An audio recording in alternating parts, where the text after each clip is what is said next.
Alright, welcome back to Dragon Sanctum. I have my ice rapier now. It drops from the enemies in the Ivory King DLC. Finally got it to drop, and I upgraded it to +5. I farmed the Twinkling Titanite because I did blow my Twinkling Titanite on that puzzling greatsword. I got my new Twinkling Titanite from the enemies you find in Shrine of Amana. All those little Archdrake and holy characters.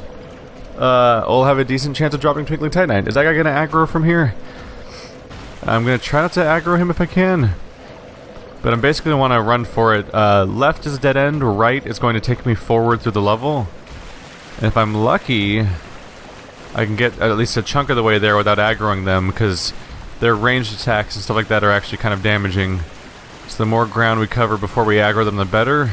But I also want to get any items that are on the floor, such as the one that's behind those beams over there. So I'm going to have to risk aggro here, because they're right up in my face. So I don't know how I'm going to get past them without getting noticed right now. This would be a good time to have that one ring. The rusted iron ring from Dark Souls 1, I believe it's called. Ow. Dried roots. That was not super useful. But let's just get at it. Just keep moving. Just got to keep moving. Alright. Yeah, these guys are kind of a hassle, but they give up nice and fast. Where's that guy going? He's like running for it. Here's how the ice rapier works. It's a bit weaker than the Espada Ropera.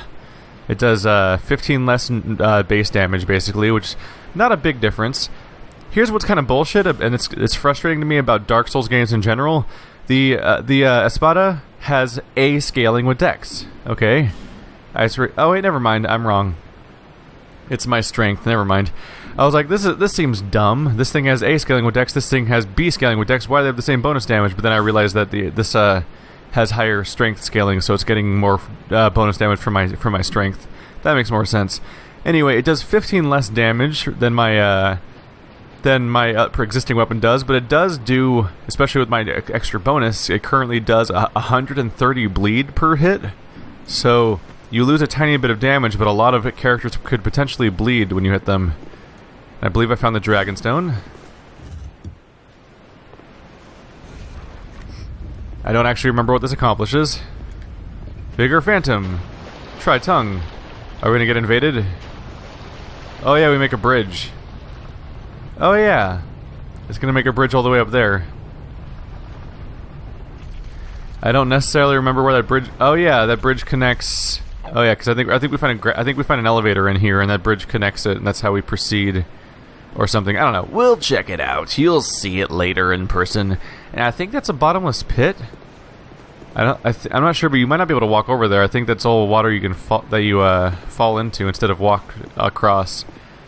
We're just going to continue into this cave. I think we're actually getting pretty close now to breaching the boss fights. I don't think we're going to be doing a boss fight during this episode, but we're getting in the ballpark at least. Let's go ahead and hit this to activate the elevator, which we're going to need to proceed. But we're going to move through here first.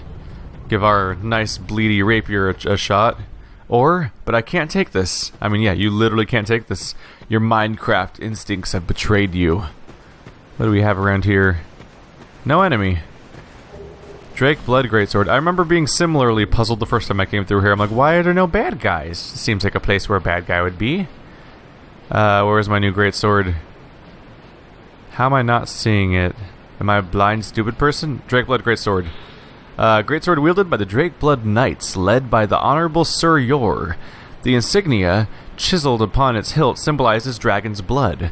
To the Drakeblood Knights, fresh dragon blood was sacrosanct. They believed that by obtaining it, they could achieve a true understanding of life, transcending their own banal existence. It has scaling with Dex. And notably, it does magic and lightning damage on top of its base damage. So probably not a terrible Dex weapon, but I'm really into this whole rapier thing right now. And frankly, I don't need another weapon to upgrade. The main thing I like about the Drakebloods is that they have one of my favorite, it might be the coolest looking armor set in the game, covered in just the right amount of like extra pieces of cloth and stuff like that. These cool fiery red dragon designs. Anyway, the fastest way to get to, if I remember correctly, the fastest way to get to the final boss from the beginning of the game is actually the first bonfire.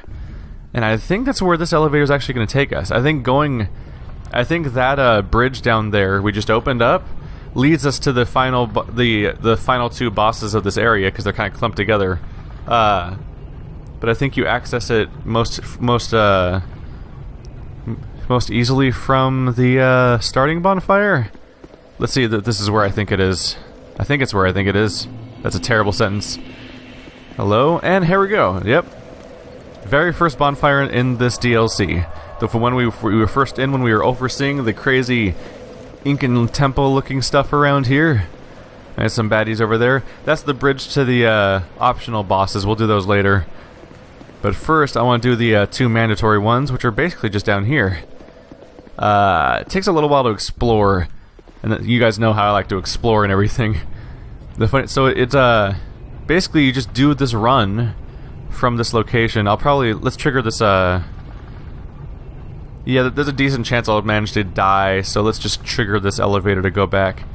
This is kind of a bummer. This boss fight. I have my own issues with the boss fight itself, which I'll explain as we get there. But it's kind of annoying that you have to ride that elevator and then go through a kind of lengthy area to get to the fight each time. So that's kind of a bummer. I find that the most aggravating boss fights are often the ones where you have to do a lot of work to get back to the boss every single time. I think that's one of the nice things about there's one boss, the Ash Knight, the Ashen Knight, whatever he's called, from the second DLC, is known as being the hardest boss ever in Dark Souls. But at least they were nice enough to make it so that the bonfire for him was like right next door. So, obvious entrance completely smashed. Side entrance also smashed. No way to proceed in that direction. So this is a lot of one-way drops and ruined temple and vertical platforming. So you better grab anything you think you want as you proceed, because you're not going to be seeing it again for a while unless you start the whole place over. And this whole place is filled with certain enemies. Is it MC Escher? I think it's MC Escher I was thinking of before with the freaky staircase drawings. So down there, that's actually the boss chamber. That's where you fight the boss of this entire DLC. So it's already in plain sight. It's kind of neat because you're gonna look down. That's just good level design. As you jump down, you have to look down to platform. You're gonna see that obvious fog gate down there and be like, oh, I have a goal now. And then you proceed to explore this area and be like, what the fuck's going on? Where am I going? I'm confused. And you're exploring this weird area, but at least you have the obvious goal of, I need to go down. I have a goal, which is at the bottom of this place.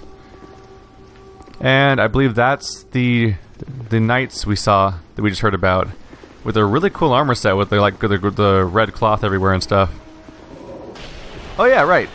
Should have mentioned that before. Ice Rapier shoots nice magic everywhere. Actually, seems to be very strong against this guy. Oh no! You made me burn through you made me burn through my freaking. That was rude. I burned through my my durability and didn't even hit him. All right. So the problem with the obviously with the using the spell part of that item is that it burns right through your durability. So if you're going to use the Ice Rapier, you're probably going to be spamming light attacks for the most part, or using it as part of a nice, strong power attack for funsies. But yeah, you're not going to be really... Oh, there's a guy hanging out up there with his bow, being all creeper and stuff. Side path over here. Is there anything back here? Right, that's what's going on here. Oh, look at all this loot. It's already been looted, though. You get none of it, unfortunately. So that's the kind of thing that's going on around here, unfortunately. What appears to be happening is that it would appear that the knights that we're encountering around here have already looted the area. Oh my god! Crystal lizards everywhere! And I can't hit any of them because I'm using a rapier. It's so tragic. I guess I hit that guy. No, I only hit one of them. Oh well. A little bit of twinkling titanite, I suppose. Thankfully, lizards tend to respawn, so you can probably come back and kill them anyway. But that's always annoying. This thing has the weirdest angles, doesn't it? There we go. It was turning by like a full circle. Maybe it was caught on all those lizards. Any secret walls around here? Above, it says? There's nothing above. Unless you're saying that there's like something secretly up top there. Come on by. Oh right, that's this part. This is an awkward little area, isn't it? Come on. Come on. Come on. Yeah. Oh, I actually stopped in the right spot this time. Weird. Anyway, I'm gonna try to go up top, just to see if there's something cool up there or not. This is the kind of fun little trick about this weird little system. No, there's nothing here. Alright, well, at least I can end this asshole. How dare you shoot at me? I stocked up on iron arrows, so you're extra screwed. I'm not hitting you at all. This is embarrassing. I would really appreciate it if you took damage faster, because this is dragging a little bit. I'm shooting between his legs. I never thought that would be the problem, but it is. Is he gonna drop something? Alright, no drop. Good. I didn't actually... If he drops something, I'd have to probably go after it or something. Alright, where are we gonna find more baddies? Thankfully, this place is very vertical. It has a lot of drops and everything, so it's actually relatively easy to run through if you want to avoid all the bad guys. The problem is the fall damage, so you have to consume. You usually have to consume a life gem on your way to the boss. So this is a dead end. Generally, if you use stairs around here, they tend to crumble. So you they don't fall from under you, but they just tend to be already broken, and you have to go another way. Hey, bad guy. We might actually. It might be possible that we do the boss this episode. This is. I didn't realize how close we were. Hey, friend. How's it going? Nope. Power stance time. Oh, that was ineffective. Step 1 of using a rapier. You need to actually attack during their attack animation, or what's the point? There we go. You feel good about that? Oh, nope. Attack too late. There we go. They're definitely squishier than I remember them being. I don't know, I've heard that they haven't changed anything about the DLCs, but I could be wrong. It's always hard to tell whether or not something is easier, or if you're just better, / your character is built better than it was last time. There's more vertical drop down there. Yeah, we're getting pretty close to the boss. I totally thought there was more level to go, but this DLC is surprisingly short when you know where to go. You can get stuck in that area with the weird buttons and the ghost people for a pretty long time when it's your first time, because you're just kind of figuring out what's going on and trying to survive. What was that? Oh, that was a knight, I think? I think it's running up here towards me. So I should probably just wait for it to yep, there it is. Hey, buddy. How's it going? How you doing? Ow. That was my bad. I was going for the, going for more of a parry and riposte move, and that didn't work out for me. That was dumb. I'm just burning through my durability by doing that. Roll! Ow. That wasn't very nice. I don't really appreciate that behavior. Oh, what the fuck? How did he know how to attack in that direction? That was silly. That was some pinpoint accuracy right there. Okay. Hey, friend. Oh. Alright, this is not going great. So yeah, people were bugging me all day and all night to use the ice rapier. I'm not super psyched about the idea of using it, to be honest. Most notable thing is that I can't power stance it and then use a parry. That's a little awkward. And it only can use light attacks, because unless I want to specifically switch to it's two-handed. Is it left trigger? There's a parry. All right. Oh god, that's bad. Is that guy see? Oh, he didn't see me. Cool. If I stand still, that guy's gonna come after me. I just need to be careful not to aggro this second guy, because I'm pretty sure I'll get wrecked if I fight two at once. Let's see. Hey, friend. How's it going? Uh-oh. Well, that's not the move I thought he'd do. Ow. Rude, rude, rude. Thankfully, the counterattack damage is strong in this one. I might have to invest in some repair powder. I should definitely equip the repair powder. I'm using it.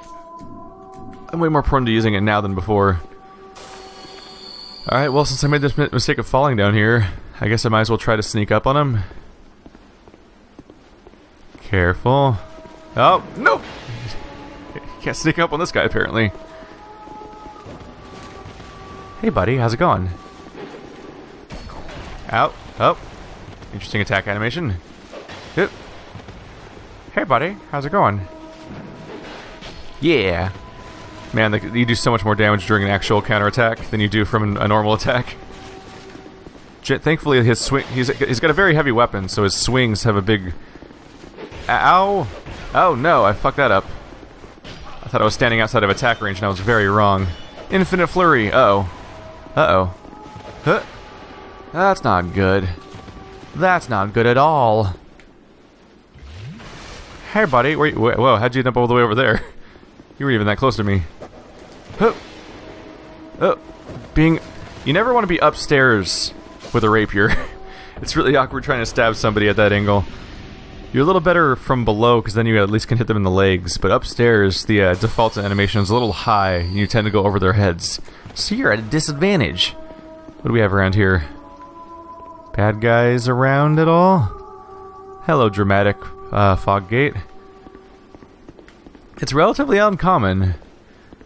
You don't see a ton of fog gates leading to boss fights. Like so many of them only are fog gates after you've been defeated by them once, and they start out as being a lot of them start as being like a place you can just walk into. That's the Drake Blood set.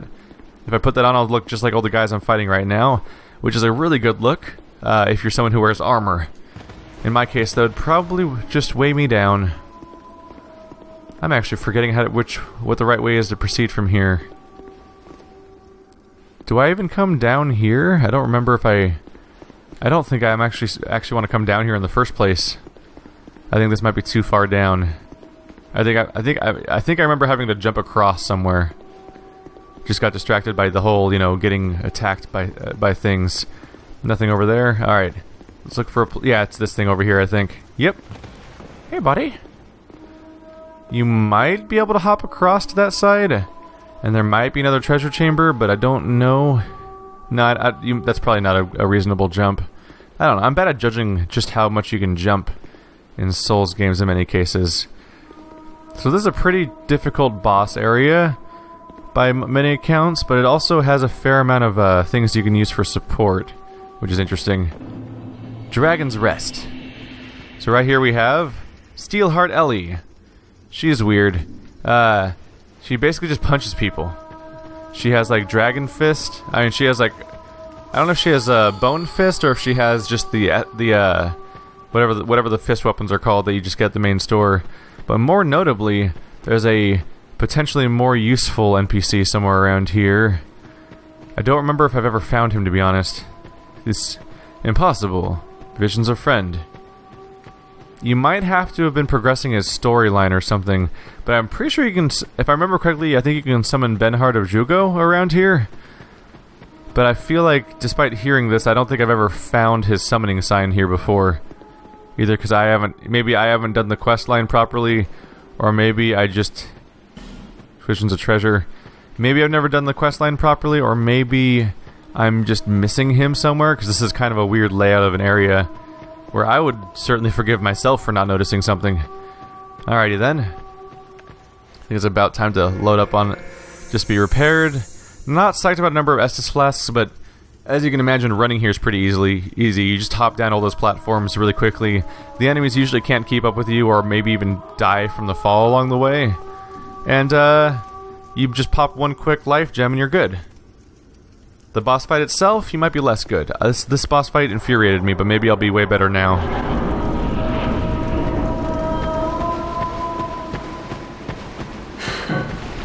You are not deserving of the Mire.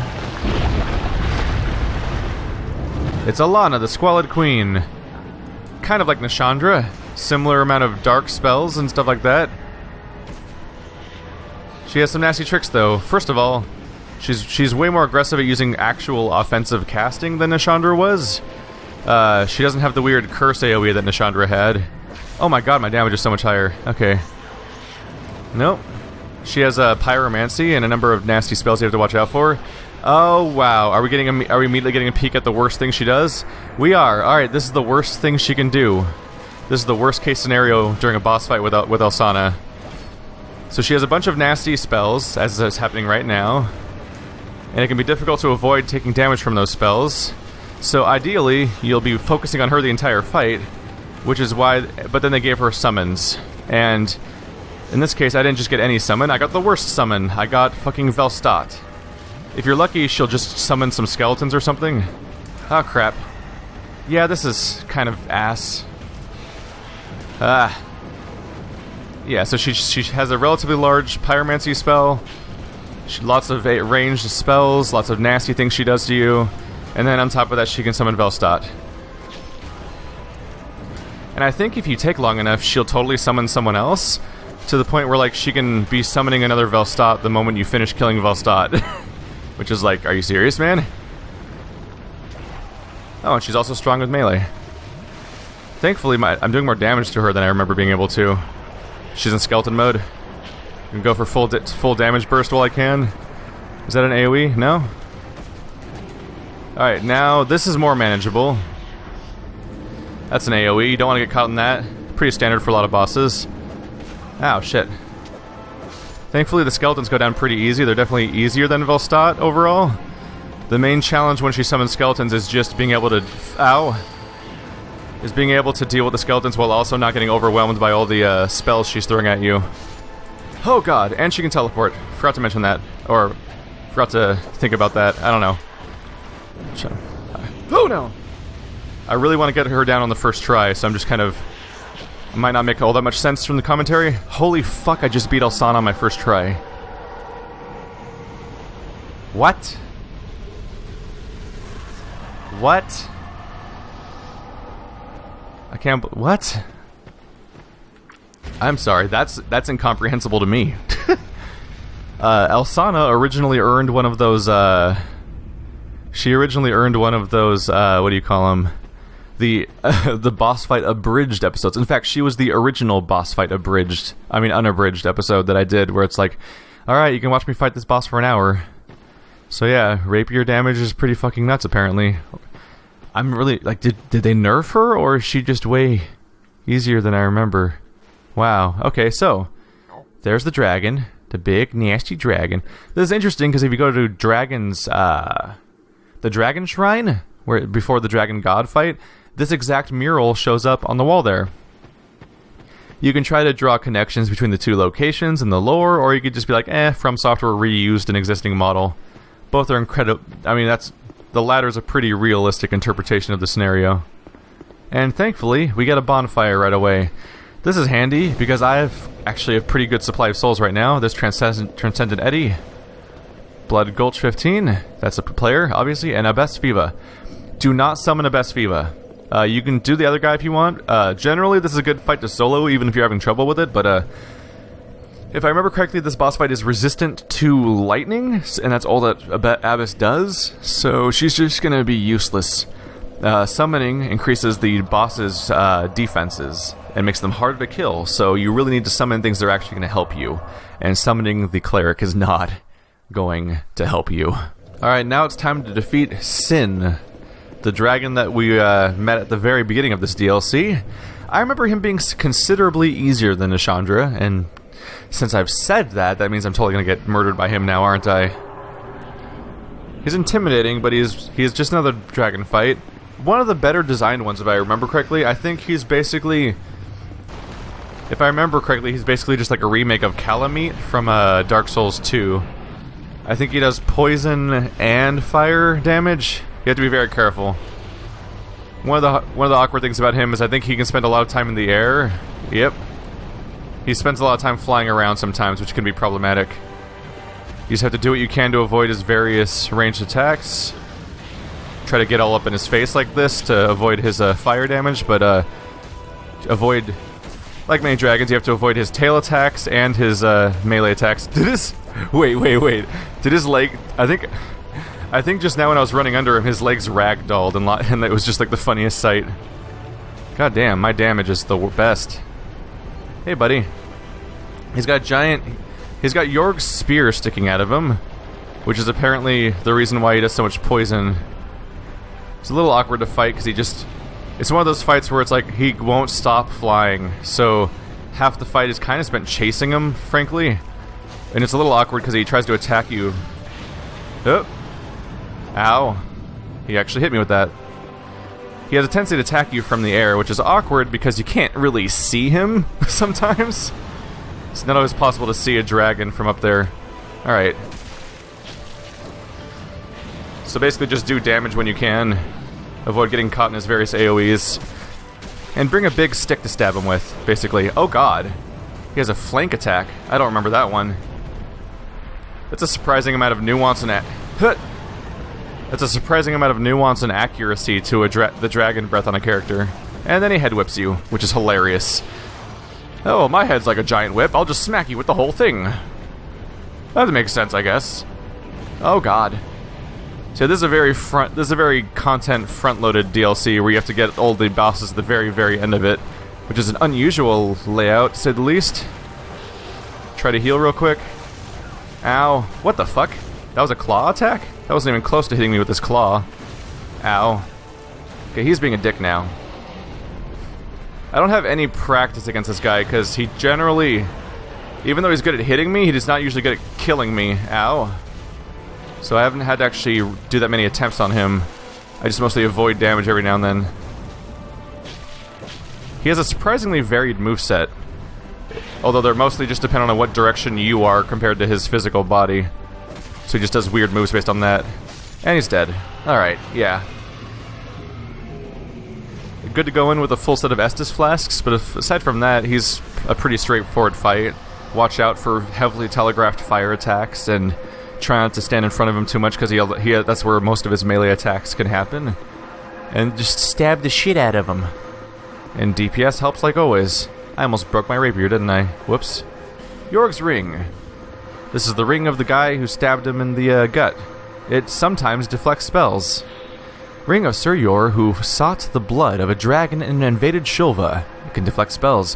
When Sir Yor faced Sin, the slumbering dragon, he drew blood with the flash of his steel, but Sin responded by spewing forth the poison that had long brewed within him, blanking the city in a miasmic cloud. Where's your soul? Where is it? Where is it? We got two of them just now. Soul of Elsana, Squalid Queen, who rests beside the slumbering dragon of the eternal sanctum. This child of dark accompanies the dragon, slowly amassing souls in anticipation for the coming day of vengeance. Soul of Sin, the dragon who sleeps in the lowermost depths of the land. The king erected a magnificent city, and the dragon slept soundly until Sir Yor disturbed it with a single great strike, and the dragon could bear its store of poison no longer. The reign of death toppled the city, but restored the dragon's purity. Restored this dragon's purity doesn't seem entirely accurate, because he's spewing poison everywhere. He doesn't seem to be in the best comfortable shape at this point, but I'll take it.